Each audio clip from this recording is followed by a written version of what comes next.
Welcome to Destination Marriage, a podcast about successfully navigating the winding roads of marriage. Whether you are looking to get married, you are engaged, newly married, or have been married for years, we want to share with you how we have successfully navigated those winding roads over the past 18 plus years.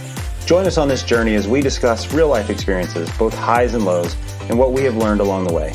Happiness, grace, passion are some of the things we all strive for in marriage, and we invite you to take this journey with us. Welcome to Destination Marriage.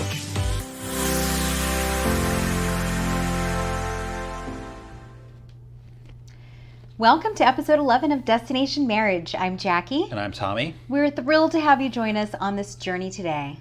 Indeed. So today we are launching the first in what we plan to be a regular recurring series that we are calling sExpectations. Kudos to Jackie for the name. It's very creative. We want to have a lot of fun with these episodes as we talk about the sexual expectations and sexual needs, wants, and desires between married couples. We will explore highlights, pitfalls, some of our blind spots, and the joy that encompasses activities in the bedroom. We plan to open up about our own sex life evolution in a way that offers our listeners some laughs, maybe some hope, and maybe some great ideas. We know the topics are endless, but we both agree that while we'll be vulnerable to a degree, some topics and secrets will remain between me and Tommy. So don't kiss and tell, right? Definitely not. We don't do that. Well, we're going to tell a little bit. A little bit. We really hope you enjoy these focused and slightly shorter sExpectations episode. Indeed. So we thought for our first episode, we would have a little fun and talk about the good, bad, and ugly around keeping count. So, Jackie, question off the top. When you hear the phrase keeping count with respect to sex, is it a negative gut reaction or a positive one? My immediate gut reaction is negative. I mean, that would be my knee-jerk reaction, negative. Mm-hmm. So what do you think that stems from? Well, I think that keeping count in general, when I think about keeping count, or it adds a level of pressure. Yeah. And I think that intimacy and sex in itself is supposed to be fun, a stress reliever, a positive. You're not supposed to feel pressured. So keeping count to me, I feel like think about it this way. When you're counting calories, are you over the moon that you're counting calories? You don't really exactly feel like, oh, this is the best thing ever, counting every single calorie that I'm eating. It takes the fun out of eating delicious food. Especially if your husband was like, you've already had 1,500 calories today, or I need to have more calories. Yeah. And I'm already my calorie limit. So do you think, to use an analogy of like the canary in the mine, do you think that... Yeah, I've heard you say this, the canary in the coal mine. The canary in the coal mine, right? Please explain. Well, what I mean is, the canary in the coal mine, it's the old analogy, like they used to put a canary because they were more susceptible to the toxic fumes. So if the canary died, the miners got out of there because they were next. So it was like a kind of a leading indicator. So do you think if a married couple asked that question to themselves, do you think that gut reaction of it being negative is maybe like a foretelling of bigger problems in the marriage? Well, hold on. Who's the canary and who's the coal mine? It's an analogy, woman. Just so go back. Okay, so you said... You know what I mean? Because I was thinking through that. I was like, gosh, like if you even bring up the topic of keeping count of sexual encounters within the marriage, like is that a small symptom of a much bigger problem within a marriage? I think it can be. I mean, I think for some people, keeping count probably has something to do with the demands that they have. Yeah. It could be travel demands. They have, young children. Maybe they need to schedule that time, and so maybe keeping count helps them stay on track with making sure that they have that connection. For me, that's not what I think of, though. I think of an added pressure of, oh, well, we were only intimate or only had sex Monday, Tuesday, and Wednesday, but Thursday, Friday, Saturday, and Sunday, when that really takes away from the positive moments that you shared, whether it's Monday, Tuesday, Wednesday, Monday through Thursday, whatever. It could be Monday through Saturday, and if you're only focused on that one Sunday, that you weren't able to connect with your spouse, I feel like that just takes the fun out of it. Okay. Just like I said, counting those calories while you're trying to like enjoy that first bite of a delicious cheeseburger. Mm. Let me eat my burger. Okay, fair enough. So why don't you dive right into the topic that has certainly caused some disagreements over the years, maybe a few. Sure. But also one that I think you have matured around quite a bit over the past few years. Absolutely. I mean, I've seen that maturity grow over the last few years in terms of keeping count. Yeah, I think, just full transparency and kind of looking back, over our course of our marriage, a younger, less mature version of me looking back, I realized how much pressure that would put on you, and not in a positive way, right? And that's why I think your gut reaction is to think back to the negative, because we're more, as humans, we're more likely to remember negative things than positive things. It's just kind of how it impacts our psyche. So yeah, if I would come to you and, immaturely think that by saying, well, we haven't had sex in 2 days or 3 days, that is somehow gonna be like, oh, well, now I'm turned on and I want to have sex with my husband. Then. Yeah, like an immature man thinks that way. That not that it's gonna turn you on, but it's gonna just put pressure on you, and I'll get what I want, or they'll get what they want. So like we've talked about this at length, and I've apologized over the, as I've matured and realized the kind of pressure that does put on you, especially back then when you had little kids and we had little kids, and No, it was different. Me. Yeah, just I was. Barely. So I think as men, especially early on in marriage, it's something that you should really look out for and really take an honest assessment of how are you approaching your wife with your demands for sex. Right. Are you doing all the things you should do, or am I doing all the things I should do to pursue you without putting too much negative pressure on you, Yeah. And also trying to get across that, like, you do have needs, recognizing you have your own sexual needs as a husband as well, but how you approach it is, really important. So No, I agree. And I think that, with you keeping count, obviously, or, this is something that obviously is, like you mentioned, was in a time where you weren't as mature as you are now. But at the time when maybe you had mentioned, or said something to the point of, we've only been intimate 2 or 3 times, it almost felt like it took away from something that should be like, oh wow, that was great, I'm appreciative of that time together. Not as though like the other person, both parties obviously should be enjoying them, that's what it's for, but it takes away from those times. I mean, I do. Intimate. I don't know if you do or not. But. Of course. But I'm just saying it should be like, oh, wow, just like if you were to do something romantic on Monday, but then I say, well, you didn't do anything romantic Tuesday, Wednesday, Thursday, Friday, you would feel, you wouldn't feel appreciated. And it could go both ways. Certainly it could go, and it could definitely be the wife. But let's be honest. I think more often than I know, but more often than not, it's the man. Let's be real. I think that's probably fair to say. It can be, and it was something that then ended up being, and it can, when any relationship, then end up turning into an argument. It just takes away from something that's supposed to be to bring you closer, something that's supposed to bring you joy, be a stress reliever. I mean, there's right. And then as the man, it's like I literally would shoot myself in the foot. So not only would you not be open at that moment like I wanted, then I doubled down and I just got into a fight with my wife over something that then it's like lockdown. Right. Yeah, I have the key, so that time. And again, we were much younger and immature. We were not where we are now in our marriage, but these are things that we learned, and I think it also just made it very, it made it awkward almost. Sometimes, because then we're angry, and then it almost felt like if I was giving in, then I was losing the battle. That sounds silly, but I mean, I think, so, whereas if I'm keeping count and I'm putting unnecessary pressure on you, and that's not right of me to do, because that's just unfair to you. when you in the past would do that, it would kind of feel like, oh, so she's telling me that my sexual needs are met. Like, shouldn't that be something that I kind of have input on, But that's why I think it should be more of an open conversation. Agreed. So understanding That's what why, your partner's needs are. Right. Exactly. Both ways. Exactly. Like, you should understand what my needs are, and I should understand what your needs are. Right. And then not through osmosis or like mind reading, but having good conversations about what your needs are.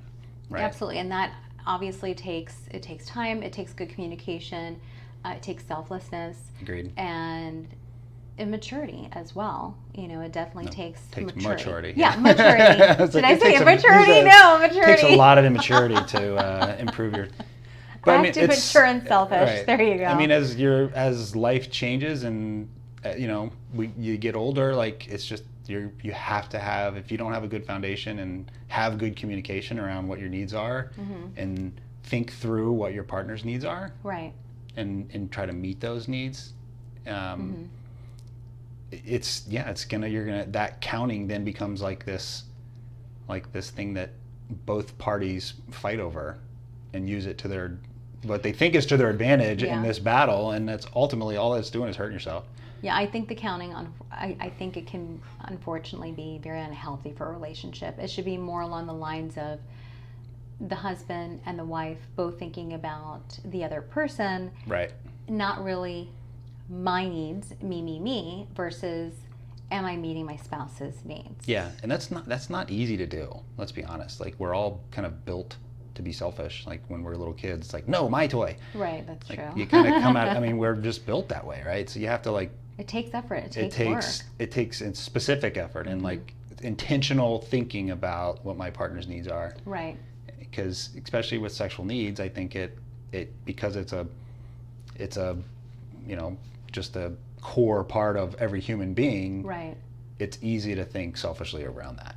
It's easier to think selfishly around that than it is to think unselfishly, I would think. I think so. Right? It's not like giving food away or, helping the poor. Like, those aren't things you really battle with being selfish about. It's like you just feel that need to help. Right. Whereas this is different. It's a different type of need. Right. That you need to be mindful of. Yeah, because, obviously there's, I think, different boxes that it'll check for each person, whether that's maybe you feel like I need to be close to my wife, or I feel like I need to connect with you, and it has nothing to do with just the physical aspect of just, the enjoyment of sex, but like, it brings you closer together as husband and wife. So it may even just be like, I feel like, we need to reconnect. Maybe the other person doesn't feel that way, but your desire is to reconnect with your spouse, to really be sensitive to the fact that if you see that in your spouse, that they have that need or they want to connect with you, because it's also for that connection, or even when there are times that maybe there were disagreements around this in the past, and that was an opportunity for us to grow. Right. It took us time. It definitely took us time, but I would say if people are keeping count, though, I will say if people are keeping count because they have demands and young children, I think it can be used as a healthy tool. Yeah. Yeah, in a positive way. I think there's multiple ways that we can keep it and you can use that can be used as a positive. Like you just mentioned, like if your lives are really crazy busy, and it is a healthy marriage and a healthy sex life, or was a healthy sex life. Right. Oh my gosh, if you kind of take a snapshot of the last month. We haven't had sex, or it's only been a couple times. Like, hold on, babe. Like, let's talk about this. Like, what are we doing? Yeah. Because that's a huge piece. That's a huge piece of the relationship, and especially if you have, let's say, you have 3 young babies at home, and you're both working, and it's easy for that to, especially if it's 8 o'clock, you're cleaning the kitchen, you're tired. That's the last thing you're probably thinking about when you have to get up at 5 or whatever hour it is, that your babies wake you up. So that could easily fall at the wayside. So I think in that sense, if people are scheduling that time, I think it's probably wise that they carve out that time to be intimate together and reconnect, whatever that may look like. But in that sense, I think it would be healthy. It's funny, similar to that question we started off, like, I remember when I first heard that kind of thrown out there, oh yeah, we schedule our sex, and I was like, really? That sounds boring. But at the same time, you know, like I understand it, right? Monday. At least they're intentional about it. Like if they recognize that, and you know, there's been times where we've done sort of versions of that, and actually it's kind of fun because it builds up a lot of like anticipation, and you flirt throughout the day, and it can In be that a sense, good yes, time. Yeah, but I'm saying like if you have a calendar and you're printing it out, like, well, Wednesdays and Fridays, Right. that does sound a little robotic, and Yeah. there's something behind the spontaneity of just, hey, you know, what you and your spouse right. last minute get a child-free home, or you have, you know, a little lunch date, afternoon delight or whatever. But I think when you have, like you mentioned, the spontaneity and taking the pressure off, I think that's the big piece. Is like, if you're not focused on number of times, then you're focused. It's easy. Then you can spend that time focusing on your partner's needs and being a little bit more spontaneous. I think if it is a healthy version of keeping count, you know, it can be you can use it effectively, I think, to let your partner softly know and kind of gently know, like, hey, you know, I would like to have more sex. We've only been having sex, you know, once a week or once every 2 weeks, or, you know, only been once a day. So Only 4 times a day, my goodness. But I mean, my point is, like, if it's a healthy relationship and you have good communication, then it's not, you know, it's not foolish to keep count in that sense. You can say, hey, you know, baby, my needs aren't really being met. You know, we're only, and if it's a healthy. And I don't even know if I would word it that way. Okay, well, how negative. Okay. Well, no, open to. I'm saying. Tell me how to say it correctly so negative. I can help myself. I mean, no, I'm just saying, like, it can be. To me, I think that could be received in a negative way. My needs are not being met. So if anyone were to say softly, that to, my needs are not being met. You know what I mean? Softer words. Just, I would say I really love our intimacy, and I would like to have more of that, or I really, you know, have a passion for you, and I'm desiring more time in the bedroom with you. And I think a lot of those things, especially if a husband is speaking to his wife, a lot of the way that it's presented can also turn those switches on, you know, the way you are romantically speaking to your wife about how passionate you are about her, the intimacy you have together. You know, a lot of it. Men? A lot of it is. You hear what she's saying here? You've got to plant those seeds. Hello. I've got to. You want to reap the harvest, right? Yes, the answer is yes. Yeah. All right, man. You just got the secret sauce right there. Giving you some tips here, guys. You know, I think, and then even more fun, more kind of on a positive note, like, it's actually a lot of fun to talk about how many, you know, when, you know, using it kind of as like a, hey, let's go for 3 times, let's go for 4 times, let's, you know, have a little fun with it too in a positive way. I think there's definitely, and I think it can be a positive conversation. It can be fun. We're just talking about in the beginning, you know, it was communicated differently, you know, so we had to learn how to communicate that better, and also be selfless in that act, which, like you mentioned, can be really difficult. It's intentional. It has to be intentional. It doesn't come naturally, at least not for me, and I would venture to say most men, it's not a natural thing to think selflessly about your sexual needs. You know, and then what society says your sexual needs should be, you know, or it's going to skew your mind versus what true intimacy within a marriage looks like. Yeah. Or should look like, or can look like. You know, so it's not easy. It's really not. It's something that has to be worked out, that's for sure. Yeah, absolutely. But I think we would both agree, when you do work at it and both partners are on the same page, it really is pretty amazing. It is. It's a win-win, and it's a win-win-win. Like, it's a win-win. I win, you win, the marriage wins. Everybody wins. Everybody wins, yeah. Because if you're in a good mood and I'm in a good mood, everyone around us is benefiting from the positivity. All right, baby. Well, we're coming up on the end. So I wanted to ask you what kind of, you know, this short discussion, but what was your biggest takeaway? We kind of, you know, we talked through some of this beforehand, but I think a lot of this was just kind of us talking as husband and wife. So what was the biggest takeaway? Well, I think the biggest takeaway, because honestly, I haven't really thought much about this, you know, as far as like how far we've grown over the years, just because I didn't really focus on that. I mean, I remember it, of course, knew that we went through that, but it's not something that I thought about. And so just in having the conversation, I really see how much we've grown. And if we can help, especially younger couples or, couples that are newly married, from even having to go down that path, especially because, there's going to be a time where things change in everyone's schedules, and to be mindful of that going into it.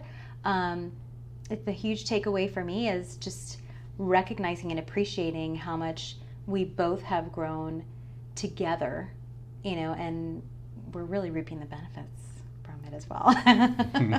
Not going to kiss and tell, but...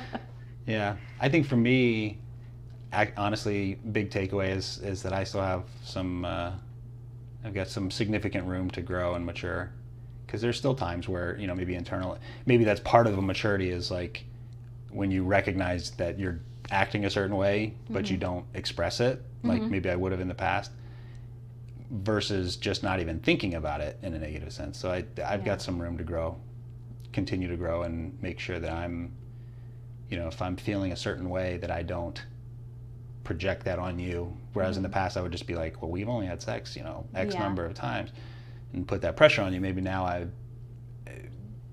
maybe still think it and get frustrated or something, and maybe internalize it a little bit, and maybe act and kind of project that differently. Which in my head may seem like, well, I'm not putting that pressure on her, but now I'm maybe putting a different type of pressure on you. Yeah. In a negative way. And so I think it's good. Similar to what you said, like, wow, we have come a long way. That's positive, but it also makes me realize when we sit down and kind of take time to think about it, right, I have some more room to grow. But I think we're always kind of working towards... We're all works in progress, right? Obviously, I mean, that it wouldn't be called destination marriage That's right. if we weren't trying to constantly better our marriage and who we are as husband and wife. Absolutely, couldn't agree more. So... Well, this has been fun. Yeah, I enjoyed it. I like this new series. Obviously, there's so many different things that we can talk about around sexpectations, and we'll definitely be revisiting this. We'd love to hear your feedback on this topic, as well as if you guys have any questions or topics that you would love challenges to talk you're experiencing. about. Challenges, We'd love to hear from you guys. Yeah, I don't want to say we've gone through every challenge, but we've gone through some, like most couples. So we're more than open to kind of discussing our thoughts on different topics. But hope you guys enjoyed. We certainly did, and we're gonna try to do these every few episodes. We think it's a fun topic. I mean, sex is a big part of a marriage. It just is. It should be. It should be a really positive part of a marriage. So with that, we will sign off, and we really thank you guys for joining us today. And till next time, hope you guys have a great week. See you then. Bye. Bye. We hope you enjoyed this episode, and if so, please continue to listen on Podbean, iTunes, or Spotify, and hit subscribe. Also, visit us at destinationmarriagepodcast.com. Follow us on Instagram at destination_marriage, and be sure to tune in to our next episode.